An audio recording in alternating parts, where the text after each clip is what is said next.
So magandang araw mga boss. Ito, ituturo ko sa inyo yung step by step kung paano natin tanggalin yung sa may bandang pulley set natin. So una natin gagawin mga boss is gamitan natin siya ng power tools. Yung size niyan ng nut natin diyan mga boss is 17 mm yan mga boss 17 yan. So ayan, pagbaklas natin yan, ayan yung nut 17 mm.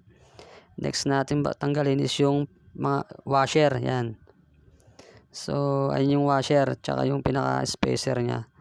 So pagbaklas natin yan, syempre pagsama natin yun para hindi tayo malito kung halimbawang ibabalik na natin siya. Next natin tanggalin yung fan tsaka yung slider face. Yan. Sa Bergman, sa Suzuki, magkaiwala yung fan tsaka yung slider face. Kaya minsan nalilito tayo ba't ganun iwalay, pero ganun talaga yung design ng Suzuki Bergman. So next natin tatanggalin dyan mga boss is yung pinaka bendex nya. Yung bendex line, ayan yung nagpapaingay kapag nagpo-push start tayo. Ayan yun mga boss, yung kerk, yung gumagano yun.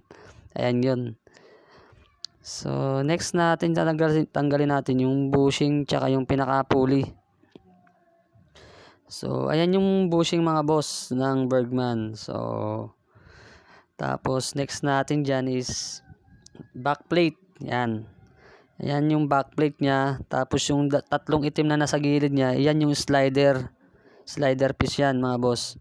So pag magano tayo dyan, check natin kung maluwag na yung slider piece. So pwede na palitan. Pero pag masikip pa, okay pa yun. Yan yung bola natin.